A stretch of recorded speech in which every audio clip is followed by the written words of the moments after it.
श्रीमद् भागवतम स्कंद 4 अध्याय 22 श्लोक नंबर 50। कर्माणि च यथा कालम यथा देशम यथा बलम यथा उचितम यथा वित्तम अकरोत ब्रह्म सात्कृतम।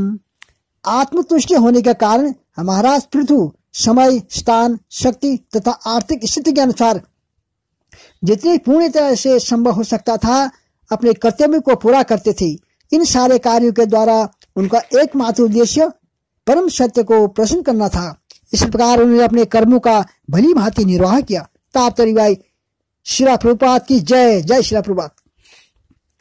महाराज पृथु एक उत्तरदायी राजा थे और उन्हें एक क्षत्रिय, एक राजा तथा एक भक्त के कार्य एक साथ करने होते थे। भगवत भक्ति में कुशल होने के कारण वे अपने कार्य को समय, शक्ति, निजी धन, क्षमता के अनुसार अच्छी तरह से पूरा कर सकते थे। इस दृष्टि से इस श्लोक में कर्माणि शब्द महत्वपूर्ण है। पृथु महाराज के कार्य सामान्य नहीं होते थे क्योंकि उनका संबंध भगवान से होता था। श्री रूप गोस्वामी का उपदेश है कि जो वस्तुएं भक्ति के अनुकूल हो उनका बहिष्कार नहीं करना चाहिए और न ही भक्ति के अनुकूल कार्य को साधारण कर्म अथवा सकाम कर्म समझना चाहिए।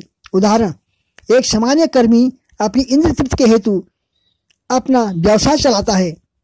भक्त उसी कार्य को उसी तरह से कर सकता है किंतु उसका उद्देश्य परमेश्वर को प्रसन्न करना रहता है। फलतः उसके कार्य साधारण नहीं होते हैं। अतः पृथ्वी महाराज के कार्यकलाप साधारण नहीं थे अपितु वे आध्यात्मिक एवं दिव्य थे क्योंकि उनका लक्ष्य भगवान को प्रसन्न करना था। जिस प्रकार योद्धा अर्जुन को श्री कृष्ण को प्रसन्न करने के लिए युद्ध करना पड़ा, उसी तरह पृथ्वी महाराज को श्री कृष्ण की संतुष्टि के लिए राजा के कार्य करने पड़े। निसंदेह उन्होंने सारे कार्य के लिए राजा के रूप में जो कुछ किया वह भक्त के सर्वथा अनुकूल था। इसलिए एक वैष्णव कवि ने कहा, वैष्णव बेरा क्रिया मुद्रा विज्ञ ना बुझाई। शुद्ध भक्ति के कार्य को कोई नहीं समझ सकता। शुद्ध भक्ति के कार्य सामान्य कार्यों की तरह लग सकते हैं किंतु उनके पीछे अत्यधिक महत्ता भगवान की संतुष्टि व्याप्त रहती है। एक वैष्णव के कार्यकलापों को समझने के लिए मनुष्य को अत्यंत पटु होना पड़ता है। महाराज पृथु ने कभी भी चारों वर्णों तथा चारों आश्रमों की सीमा के बाहर कोई कार्य नहीं किया।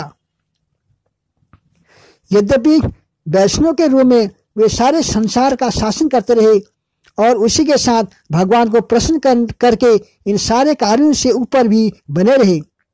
अपने आप को शुद्ध भक्त के रूप में प्रकट न करते हुए बाह्य रूप से वे अत्यंत शक्तिशाली तथा कर्तव्यनिष्ठ राजा बने रहे।